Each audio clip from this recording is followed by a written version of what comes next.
నమస్తే, నేను జర్నలిస్ట్ శ్రీనివాస్. ఈరోజు న్యూస్ అనాలిసిస్ ముందుగా వెలుగు పేపర్లో వచ్చిన వార్తలను చూద్దాం. వెలుగు పేపర్లో బ్యానర్ ఐటమ్ ఫ్లాష్ న్యూస్ చేసింది. ఆపరేషన్ సింధూర్ అట.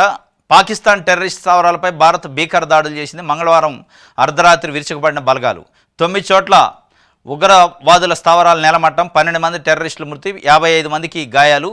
ఇగో ఆపరేషన్ సింధూర్ అని లోగో. ఇది ఆపరేషన్ సింధూర్. అసలు ఈ సింధూర్ పేరు ఎందుకు వచ్చిందంటే, సింధూరు అంటే బొట్టు. మన భారతదేశంలో బొట్టుకున్న ప్రాధాన్యత, బొట్టుకున్న సెంటిమెంట్ అది. మహిళలు తప్పనిసరిగా బొట్టు పెడతారు. ఆ బొట్టుకున్న పవిత్రత, బొట్టుకున్న అంటే మాంగళ్యం ఉన్నట్టు. అట్లాంటి దానిపైన బొట్టు తుడిపేసే కార్యక్రమం, 26 మంది మహిళలకు సంబంధించిన బొట్టు తుడిచేసే కార్యక్రమం ఉగ్రవాదులు పహల్గామ్లో మతం పేరు అడిగి మరి కేవలం పురుషులనే చంపారు. వాళ్ళ ఉద్దేశం ఏంది? పురుషులను చంపాలి, బొట్టు చేరిపేయాలి. ఆ బొట్టు అనే సెంటిమెంట్ పైన దాడి చేశారు. మతం పేరు అడిగి హిందువులు అయితే మాత్రమే పాయింట్ బ్లాక్లో గన్ను పెట్టి ఉన్మాదంగా చంపేశారు. అత్యంత బాధాకరంగా చంపారు. చాలా ఇబ్బందికరమైన, అంటే చచ్చిపోయిన తర్వాత కూడా మళ్ళీ కాల్చారు. అట్లాంటి పరిస్థితుల్లో దాన్ని ఆ సెంటిమెంట్తోనే మళ్ళీ ఆపరేషన్ సింధూర్ అని ఇప్పుడు పెట్టింది భారతదేశం ఈ ఆపరేషన్కి. దాంట్లో భాగంగానే అగో సింధూర్ పేరు ఎందుకు వచ్చిందంటే, హిందుత్వాన్ని టార్గెట్ చేసినట్టుగా మతం అడిగి మరీ చంపిన వారి వైఖరికి జవాబుగా హిందుత్వ ప్రతీక అయిన సింధూరాన్ని గుర్తు చేసేలా ఈ దాడులకు ఆపరేషన్ సింధూర్ అని పేరు పెట్టినట్టుగా తెలుస్తుంది. మొత్తానికి 12 మంది టెర్రరిస్టులు, 55 మంది గాయాలైనట. రాత్రి 9 చోట్ల భీకరమైన దాడి చేశారట, విరుచుకుపడ్డారట. సరే, పడితే పడ్డరు. కానీ మొత్తానికి భారతదేశంలోని ప్రజలు కోరుకుంటుంది ఏంటంటే, జస్ట్ 1-2 దాడులు చేసి మళ్ళా మర్చిపోయి 4 రోజులు అయ్యాక మళ్ళీ వాడు వచ్చి దాడి చేయడం కాదు. శాశ్వతంగా మళ్ళా భారతదేశం వైపు కన్నెత్తి చూడాలంటే, భారతదేశం గడ్డపైన ఉగ్రవాదో తీవ్రవాదో అడుగు పెట్టాలంటే వణికిపోవాలి, భయభ్రాంతులకు గురి కావాలా, రావద్దు. అసలు ఆ స్థాయిలో ఉండాలి. ఆ స్థాయిలో ఉంటేనే మోడీ శక్తివంతమైన ప్రధానం అంటారు. కానీ ఇక గతంలో ఉన్న ప్రధానం లెక్కనే ఒక దాడి జరగగానే 4 రోజులు యుద్ధం చేసి వదిలేసి అయిపోయింది, మేము పెద్ద ఉద్ధరించడం సాధించడం అంటే కాదు. అది భారతదేశం వైపు పాకిస్తాన్ టెర్రరిస్టులో, పాకిస్తాన్ పెంచి పోషించే టెర్రరిస్టులో ఇటు కన్ను ఎత్తి చూడాలంటే భయపడే రేంజ్లో ఉండాలి వాళ్ళకి ఆ ట్రీట్మెంట్, ఆపరేషన్. ఇండియా వైపు ఎవరు కన్నెత్తకుండా చేయాలి, పహల్గామ్ నిందితులను కఠినంగా శిక్షించాలని రాహుల్ గాంధీ చెప్తుండు. హర్యానాలోని నేవీ ఆఫీసర్ ఫ్యామిలీకి పరామర్శ, వినయ్ నర్వాల్ భార్య తల్లిదండ్రులకు ఓదార్పు రాహుల్ గాంధీ చెప్పిండు. ఇండియా వైపు కన్నెత్తి ఎవరు చూడొద్దని. ఇది రాహుల్ గాంధీ ఒక్కడే కాదు, భారతదేశంలో ఉన్న 140 కోట్ల మంది భారతీయ పౌరులు చెప్తున్నారు. వాస్తవం ఇది. మతం పేరు అడిగి మరీ చంపారు. హిందూ మతం అంటేనే చంపారు, ముస్లింలు మిగతా మతాలంటే వదిలేశారు. టార్గెట్గా పాయింట్ బ్లాక్లో గన్ను పెట్టి చంపారు. అయినా కానీ 140 కోట్ల మంది భారతదేశంలో ఉన్న ప్రజల్లో హిందువులు ఎక్కువ ఉన్నప్పటికీ ఎక్కడ ఒక ముస్లిం పైన చిన్న ఈగ వాళ్ళని చంపింది ఉగ్రవాదులు ముస్లింలు అయినప్పటికీ. అంత సహనము, అంత లౌక్యము, అంత మంచితనం ఉన్న భారతదేశంలో భిన్నత్వంలో ఏకత్వం ఉంది. అట్లాంటి సందర్భంలో కూడా ఎక్కడ ఒక చీమ చిటుకునంలో ఎక్కడ కూడా మతపరమైన ఇష్యూస్ జరగలే మనం గమనిస్తే. ఎందుకంటే సెంటిమెంట్ అది. మతం పేరు అడిగి ముస్లిం తీవ్రవాది ఉగ్రవాది చంపిండంటే ఇక్కడ ఉన్న ముస్లింలను ఇబ్బంది పెట్టడము, రకరకాలుగా దాడులు చేయడం అట్లాంటివి జరుగుతాయి. కానీ ఎక్కడ కూడా 140 కోట్ల మంది ప్రజలు కూడా సమయంతో, సహనంతో, లౌక్యంగా, విజ్ఞతతోని ప్రవర్తించారు. ఆ విజ్ఞత దేనికోసం? పహల్గామ్లో దాడి చేసింది మతం పేరుతోని అడిగి చేసినప్పటికీ చేసింది మత సంస్థలు కాదు, ఉగ్రవాదులు, తీవ్రవాదులు.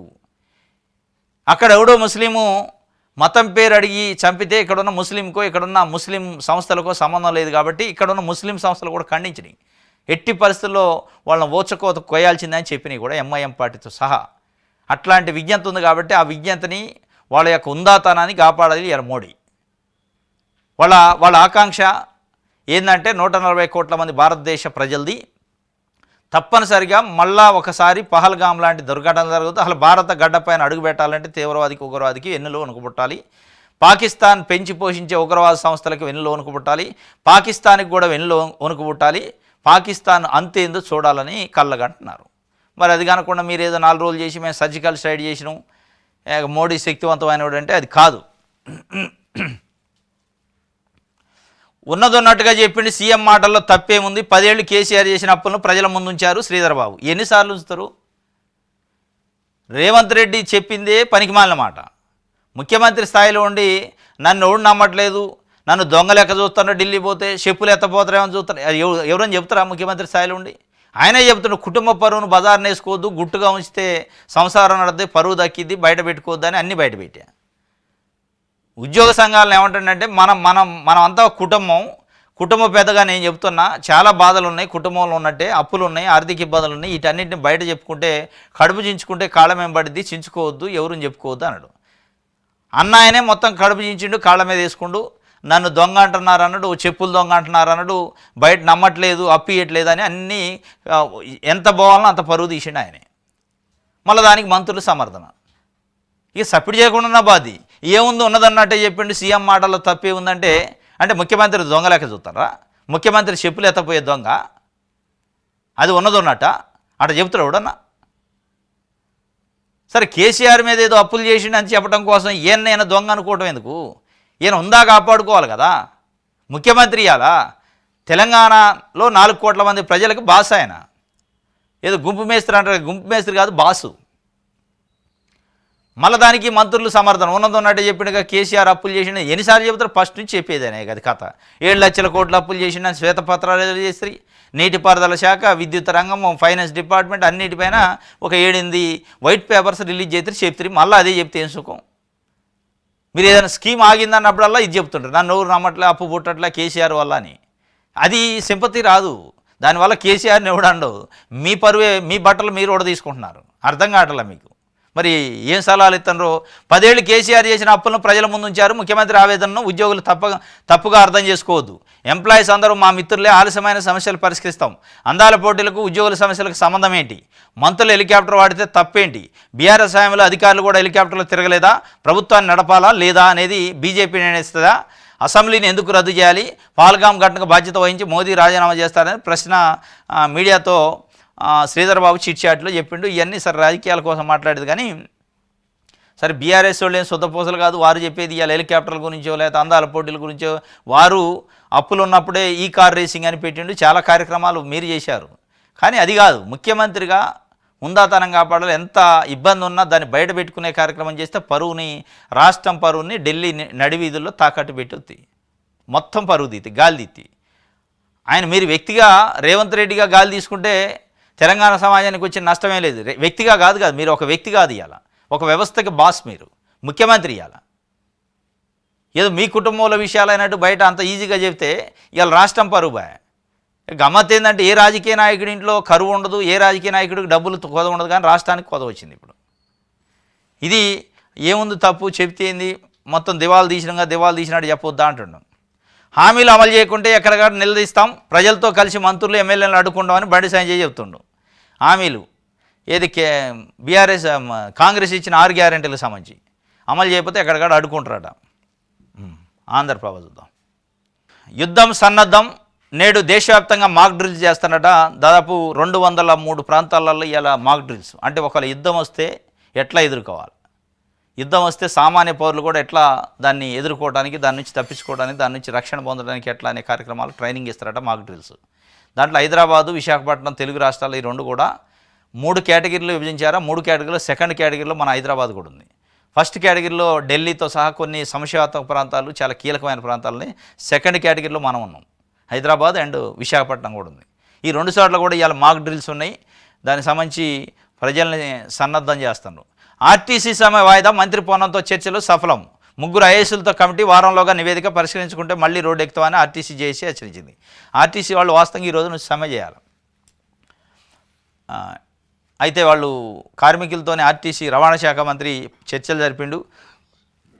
3 ఐఏఎస్లతో కమిటీ వేశారు. ఆ కమిటీ కూడా 1 వీక్లోనే నివేదిక ఇవ్వాలంటే రిపోర్ట్. మళ్ళీ కమిటీ వేసి సంవత్సరాల పాటు డేకి ఇస్తే మేము 1 వీక్ తర్వాత రాకపోతే రోడ్డు ఎక్కుతాం మళ్ళీ అన్నారు. చాలా గట్టిగా అల్టిమేటం ఇచ్చారు. మరి ఏం చేద్దాం? ఎంప్లాయీస్ కూడా అంటే ప్రభుత్వ ఉద్యోగులు కూడా సమ్మె విరమించారు. వాళ్ళకు కూడా ఒక కమిటీ వేశారు, తాత్కాలికంగా విరమించినట్టు చెప్పారు. రైట్. చేతగాని రేవంత్ పక్కకు తప్పుకో, నీది సర్కారు కాదు సర్కస్ కంపెనీ, నోరు అదుపులో పెట్టుకో. కేసీఆర్ని దూషిస్తే జనం నాలుక చీరేస్తారు. బుర్రలేని రేవంత్ ఆదాయం ఎలా పెంచుతావు? ఆర్థిక సంక్షోభంలో రాష్ట్రం, అభివృద్ధిలో రేవంత్ ఫ్యామిలీ. ఉద్యోగులతో పెట్టుకోకు, ఆగమైపోతావు. రేవంత్ రెడ్డిపై నిప్పులు కురిపించిన భరోసా వర్కింగ్ ప్రెసిడెంట్ కేటీఆర్. చేతగాని రేవంత్ పక్కకు తప్పుకోవాలంటే నీ సర్కారే కాదు సర్కస్ కంపెనీ అంటాడు. ఇంకోటి ఉద్యోగులతో పెట్టుకోవద్దు, ఆగమైపోతాం. మీకు కావాల్సింది కూడా అదే. ఆయన ఆగం కావటం, రేవంత్ రెడ్డి ఆగం కావటం, పార్టీ కాంగ్రెస్ ఆగం కావటమే కదా. ఆయన పెట్టుకుంటే మీకు మంచిదిగా తొందరగా మీకు లైన్ క్లియర్ అయింది. నోరు అదుపులో పెట్టుకుంటాడు మొత్తానికి మొన్న మాట్లాడిన మాటల పైన. ఇక అడ్డగోలు హామీలు ఇచ్చి చేతులు ఎత్తేసిండు, ముఖ్యమంత్రి చెప్పేవన్నీ అబద్ధాలే, వెంటనే రాజీనామా చేసి ప్రజలకు క్షమాపణ చెప్పాలి. మాజీ మంత్రి Jagadish Reddy fire and Suryapet MLA. అడ్డగోలు హామీలు ఇచ్చి ఇలా చేతులు ఎత్తేసిండు. దాంతోపాటు ఆయన ఇంకోటి చెప్పిండు, దొంగ దొంగ అంటున్నా. ఇప్పుడు దొంగని దొంగ అనకపోతే ఏమంటారు? ఆయనే చెప్పుకుండా నన్ను దొంగ లెక్క చూస్తానండి, దొంగే కాబట్టి రేవంత్ రెడ్డి దొంగ అని ఆయనే చెప్పుకుండు, ఆయనకు సర్టిఫికేట్ ఇచ్చుకుండు దొంగ అని. ఇన్ని రోజులు మేమంటే తప్ప అన్నారు. మరి ఇక దొంగ గతంలో చేసిన హిస్టరీ ఉంది కాబట్టి ఇక ఆయన గబక్కన అనేసిండట్టులే అని చెప్పిండు. సరే ఏదన్నా ఆయన అనుకోని కానీ తెలంగాణ సంగతి ఏం చూడడం అంటాడు. సాక్షి చూద్దాం. ఆపరేషన్ అభ్యాస్కు దేశ సిద్ధం అంటే ఇదే మాక్ డ్రిల్. అభ్యాస్ అంటే మాక్ డ్రిల్ అంటారు. వాళ్ళు చేసేది ఆపరేషన్ సింధూరు యుద్ధంలో. యుద్ధ సన్నద్ధతకు విపత్తు నిర్వహణపై నేడు మాక్ డ్రిల్లు. పూర్తి స్థాయిలో పౌరుల భాగస్వామ్యం, వారికి ఎన్డీఆర్ఎఫ్ బృందాలతో శిక్షణ. డ్రిల్ జరిగే ప్రాంతాల జాబితాలో హైదరాబాదు, విశాఖ, ఢిల్లీ. సన్నాహక కసరత్తులు విజయవంతం. గతంలో 1962, 1965, 1971లో కూడా ఇట్లా చేశారట మాక్ డ్రిల్స్. అంటే మొత్తం ఎట్లా దాని నుంచి ప్రొటెక్ట్ కావాలనే దాన్ని చెప్తారట. ఓబుళాపురం మైనింగ్ కేసు సవిత నిర్దోషిగా ప్రకటించబడ్డది నిన్న నాంపల్లిలో సిబిఐ కోర్టు. పరిశ్రమల శాఖ అప్పటి కార్యదర్శి కృపానందం కూడా తీర్పు వెల్లడించి సిబిఐ ప్రత్యేక న్యాయస్థానం. గాలి జనార్దన్ రెడ్డి, బివి శ్రీనివాసరెడ్డి, విడి రాజగోపాల్, అలీఖాన్ దోషులు, 7 ఏళ్లు జైలు. రాజగోపాల్కు అదనంగా 4 ఏళ్లు, 10,000 చొప్పున జరిమానా, ఓఎంసీకి 2 లక్షల రూపాయలు. న్యాయం గెలిచింది, నన్ను ముందు పెట్టి వైఎస్ను దోషిగా నిలబెట్టాలని చూశారు అని సబితా ఇంద్రారెడ్డి చెబుతుంది. మేము ఎక్కడా చట్టవిరుద్ధంగా అనుమతి ఇవ్వలేదు, తప్పు చేయకపోయినా నాడు కన్నీళ్లతో కోర్టు మెట్లెక్కా, 12.5 పాటు మానసిక వేదన అనిపించా, వాస్తవాన్ని పరిశీలించిన కోర్టు నన్ను నిర్దోషిగా ప్రకటించిందని చెప్పి ఆమె నిన్న సబితా ఇంద్రారెడ్డి గారు ఎమోషన్ అయ్యారు. వాస్తవంగా 12 సంవత్సరాల నుంచి మానసిక వేదన అనుభవించా, నన్ను ముందు పెట్టి రాజశేఖర రెడ్డి పైన బురద జల్లాలని, రాజశేఖర రెడ్డి ప్రతిష్ట పైన దెబ్బ కొట్టాలని చూశారు. చివరికి న్యాయం గెలిచింది అని చెప్పి ఆమె ప్రకటించింది. ఏంది ఓబుళాపురం గనుల కేసు అంటే, Obulapuram mining OMC mining company అని ఉంది. ఓబుళాపురం మైనింగ్ కంపెనీ పేరుతోని గాలి జనార్దన్ రెడ్డి వ్యాపారం చేసిండు, మైనింగ్ వ్యాపారం, ఇనప ఖనిజం. దానికి పర్మిషన్ తీసుకుంది కొంత ప్రాంతం అయితే ఒక 10 ఎకరాలకు 15 ఎకరాలకు పర్మిషన్ తీసుకొని 100 ఎకరాలలో విస్తరించిందట. అన్అఫీషియల్గా అనాథరైజ్డ్గా కొన్ని 100 ఎకరాల పాటు మైనింగ్ని చేసిండు, మైనింగ్ మొత్తం దోచుకుండు ఖంజా అనేది కంప్లైంట్. 2009లో కంప్లైంట్ వచ్చింది, అక్కడ ఉన్న కొంతమంది కంప్లైంట్ చేశారు. దానిపైన అప్పుడున్న కిరణ్ కుమార్ రెడ్డి గవర్నమెంట్, మరి రోషే గవర్నమెంట్ వాళ్ళు ఢిల్లీకి రాశారు సిబిఐకి, దీనిపైన ఇన్వెస్టిగేషన్ చేయండి అని. అప్పుడు యూపీఏ ప్రభుత్వం అక్కడ ఉంది, ఇక్కడ కాంగ్రెస్ ప్రభుత్వమే ఉంది, 2 సార్లు కాంగ్రెస్ కాబట్టి అప్పుడు దానిపైన లెటర్ రాస్తే ఇన్వెస్టిగేషన్ జరిగింది. ఇన్వెస్టిగేషన్లో సుదీర్ఘంగా అంటే సర్వే ఆఫ్ ఇండియా వాళ్ళు కూడా పోయి అక్కడ సర్వే చేశారు ఆ మైనింగ్ ప్రాంతాన్ని. అసలు మీరు తీసుకుంది ఏ సర్వే నెంబర్లో, ఎంత విస్తీర్ణంలో పర్మిషన్ తీసుకున్నారు, ఎక్కడెక్కడ మైనింగ్ చేస్తానంటే చాలా అక్రమాలు అవకతవకలు బయటపడ్డాయి. దీనికి కారణం అప్పుడున్న మైనింగ్ డైరెక్టరు రాజగోపాల్ ప్రధానంగా అని చెప్పి ఆయనకి ఇప్పుడు ఈ శిక్షలలో 4 సంవత్సరాలు అందరికంటే ఎక్కువ శిక్ష వేసింది మిగతా వాళ్ళకంటే. ఆ మైనింగ్ డైరెక్టరు గాలి జనార్దన్ రెడ్డి ఆయన బ్యాచ్ మొత్తం కలిసి అక్రమం చేశారు అని చెప్పి. దాంట్లో ప్రభుత్వంలో గనుల శాఖ మంత్రిగా ఉన్న రాజశేఖర రెడ్డి గవర్నమెంట్లో అంతకుముందు గనుల శాఖ మంత్రిగా ఉన్న సబితా ఇంద్రారెడ్డిని, గనుల శాఖ సెక్రటరీగా ఉన్న కృపానందాన్ని, శ్రీలక్ష్మి ఐఏఎస్ ఆఫీసర్ని కూడా పెట్టారు. వీళ్ళ 3 నిర్దోషులుగా చెప్పింది. శ్రీలక్ష్మిని అసలు కేసు నుంచి తొలగించారు. కృపానందం అండ్ సబితా ఇంద్రారెడ్డిని అయితే నిర్దోషులుగా ప్రకటించింది కోర్టు. సరే ఇప్పుడు వీళ్ళని నిర్దోషులుగా ప్రకటించింది, వీళ్ళు న్యాయం గెలిచింది, నేను మనోవేదన పడ్డా, నన్ను చూపించి రాజశేఖర రెడ్డిని బదనాయం చేయాలని చూశారు, మొత్తానికి న్యాయమే గెలిచింది, అంత న్యాయం గెలిచింది, అది పక్కన పెడితే ఇప్పుడు గాలి జనార్దన్ రెడ్డి, విడి రాజగోపాల్ ఇంకా దాంట్లో ఉన్న A1 నుంచి A7 వరకు శిక్షలు వేశారు. ఈ శిక్షలు వేస్తే ఏమైతే ఇప్పుడు మళ్ళీ అప్పీలుకి పోతారు. రాత్రి చెంచల్ కూడా జైలుకి పంపారు జనార్దన్ రెడ్డిని. ఆయన అసలు 8:45 వరకు నాంపల్లి కోర్టులను వెయిట్ చేసిండు, జైలుకి పోకుండా కూడా. ఆర్డర్ కాపీ వస్తే నేను అప్పీల్కి పోస్తారంటే ఆర్డర్ ఇప్పుడు రాదు, అది ఫెయిర్ కాపీ టైం పట్టింది, నువ్వు వెళ్ళి జైలుకి పో అన్నారు. జైలుకి పోయిండు. జైలుకి పోతారు, రేపు మాప ఆర్డర్ కాపీ వద్దా హైకోర్టులో అప్పీల్ వేస్తారు, ఐపీఎల్లో ఏదో ఒకటి రిలీఫ్ వస్తే మళ్ళీ బయటకు పోతారు. మళ్ళీ దాని మీద హైకోర్టు సుప్రీంకోర్టు కొన్ని సంవత్సరాల పాటు నడుతుంది. ఆయన ఏజ్ ఇక చర్మాంకానికి వద్ది అయింది. ఏంది ఇప్పుడు ఈ ఇన్వెస్టిగేషన్ మొత్తం 2012లో ఛార్జ్షీట్ చేశారు, 2009 నుంచి ఇన్వెస్టిగేషన్ నడుస్తుంది. అప్పటి నుంచి ఇప్పటిదాకా ప్రభుత్వంలో యంత్రాంగము, అధికారులు, సిబిఐ, ఈడీ, ఇంకోటి అన్నీ ఇన్వాల్వ్ అయిన ఇన్వెస్టిగేషన్ చేశారు. ఏమొచ్చింది ఈ రాష్ట్రానికి, ఈ ప్రజలకి? ఇట్లాంటి కేసుల వల్ల ఏదో ఒక 10 ఏళ్ళు 20 ఏళ్ళు 25 ఏళ్ళు నడిచాక ఒకళ్ళకో ఇద్దరికో శిక్షలు పడ్డాయని తృప్తి పడ్డం తప్ప ఆ శిక్షల వల్ల వాళ్ళు చేసిన అవినీతి పోద్దా, వాళ్ళు చేసిన అక్రమాస్తులు పోతాయా, వాళ్ళు చేసిన అక్రమాస్తులు, అవినీతాస్తులు, అక్రమ దందాలు, వేల కోట్ల రూపాయలు సంపాదించినాయని వాళ్ళ దగ్గరే ఉండే. ఏమైతే శిక్ష 4 రోజులు పడితే వత్తరు పోతరు అయిపోయాది. పిల్ల తరాలకు తింటారు, సంపాదించిపోతాను. ఇక అప్పుడు అవినీతి ఎట తగ్గిద్ది, అసలు అక్రమాలు ఎట తగ్గుతాయి? అవినీతి అక్రమాలు నిజంగానే తగ్గాలంటే ఏం చేయాలి?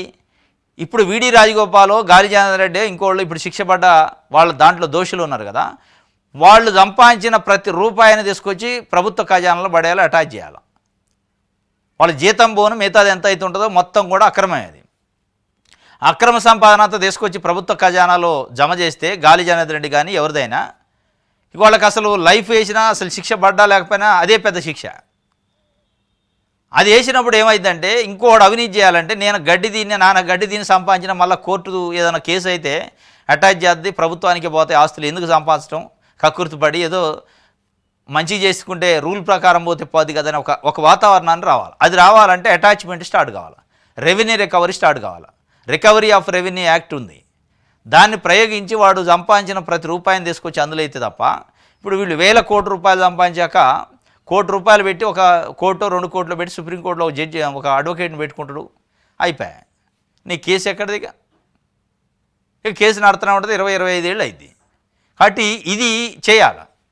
నిజంగానే అవినీతి అక్రమాలు తగ్గాలంటే జైలు శిక్షలు ఒకటే కాదు, 7 సంవత్సరాలు శిక్ష వేశారు, ఇంకొక ఆయన 4 ఏళ్ళు అదనం వేశారు. దీంతో అయ్యేది ఏముంది, పోయేది ఏముంది? ఉంటాడు దాంట్లో, కానీ వాడు తరతరాలు సంపాదించండు కదా, ఆ డబ్బుని రికవరీ చేయాలి.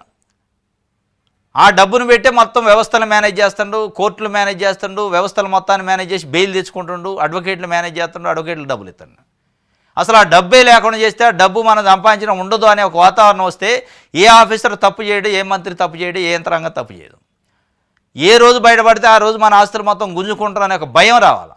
అది రానంతసేపు ఈ శిక్షలు ఈ తీర్పులతోనూ ఉపయోగమే లేదు. ఆంధ్రజ్యోతి చూద్దాం.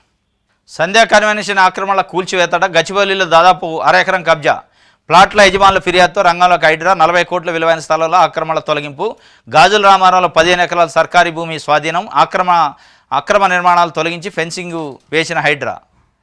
సంధ్యా కన్వెన్షన్ అని ఉంటుంది, దీనిపైన చాలాసార్లు ఆరోపణలు వచ్చినాయి. నేను హైడ్రా పోయి మొత్తం అక్రమాలను కూల్చేసిందట, గచ్చిబౌలిలో దాదాపు 1/2 ఎకరం కబ్జా చేసిందట.